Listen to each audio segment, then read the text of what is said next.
विभीषण ही नहीं, रावण की पत्नी मंदोदरी ने भी बताया था। रावण की मृत्यु का यह रहस्य हम बचपन से ही अपने बुजुर्गों या माता पिता से रामायण की कथा सुनते आए हैं, तथा आज तक हमें सिर्फ यही पता है कि रावण की मृत्यु की वजह उसका भाई विभीषण था।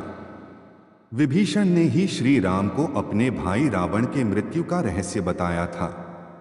परंतु वास्तविकता में तो यह बहुत कम लोग ही जानते हैं कि यह कहानी की आधी हकीकत है, क्योंकि कहानी का आधा भाग रावण की पत्नी मंदोदरी से जुड़ा है। आज हम आपको मंदोदरी से जुड़ा रहस्य बताने जा रहे हैं। रावण सहित उसके दो भाई कुंभकर्ण तथा विभीषण ने ब्रह्मा जी की कठिन तपस्या की तथा उन्हें प्रसन्न किया। जब ब्रह्मा जी तीनों भाइयों की कड़ी तपस्या से प्रसन्न होकर उनके सामने प्रकट हुए तो रावण ने ब्रह्मा जी से अमरता का वरदान मांगा।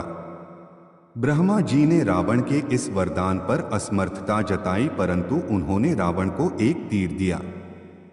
कहा कि यही तीर तुम्हारे मृत्यु का कारण बनेगा। रावण ने ब्रह्मा जी से वह तीर ले लिया तथा उसे अपने महल में ले जाकर सिंहासन के पास दीवार में चुनवा दिया। जब भगवान श्री राम तथा रावण का युद्ध चल रहा था, तब भगवान श्री राम द्वारा चलाया गया हर बाण रावण के ऊपर बेअसर हो रहा था। रावण का सर जैसे ही श्री राम अपने तीरों से काटते तो रावण का एक नया सर स्वयं ही उत्पन्न हो जाता। भगवान श्री राम को जब लगने लगा कि रावण का अब वध करना असंभव है, तब ठीक उसी समय विभीषण भगवान श्री राम के पास आए था। उन्होंने रावण की मृत्यु का राज बताते हुए राम से कहा कि प्रभु, रावण के नाभि में अमृत की एक कुटिया है जिसे ब्रह्मा देव के विशेष तीर द्वारा ही फोड़ा जा सकता है। ऐसे में विभीषण ने राम को बताया कि उस विशेष तीर के द्वारा ही रावण का वध किया जा सकता है, अन्यथा कोई भी अस्त्र उसका वध नहीं कर सकता है। तथा यह राज सिर्फ मंदोदरी की पत्नी को ही पता था।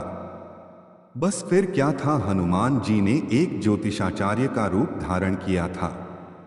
लंका में जाकर वहां एक स्थान से जाकर दूसरे स्थान में घूमने लगे तथा वहां जाकर लोगों का भविष्य बताने लगे।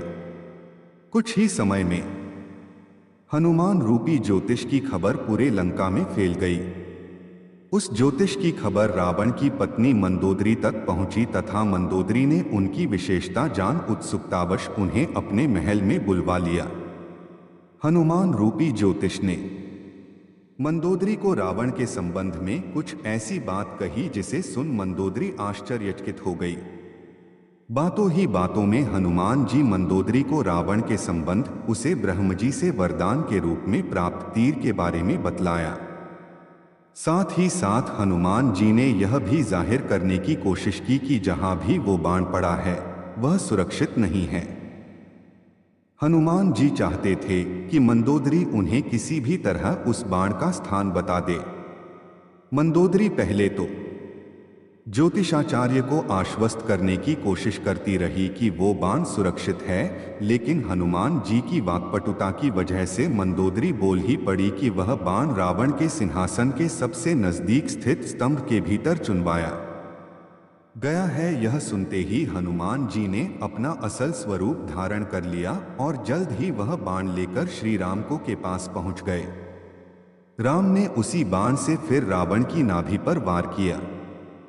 इस तरह रावण का अंत हुआ। मित्रों, वीडियो देखने के लिए आपका धन्यवाद। और मित्रों, अगर आप हमारे चैनल पर पहली बार आए हैं तो प्लीज़ हमारे चैनल को सब्सक्राइब कर लेना, क्योंकि हमारे इस चैनल पर इसी तरह की वीडियो आती रहती है। प्रभु जो भी आपका चैनल सब्सक्राइब करें उसके घर में सुख शांति और उन्नति बनी रहे।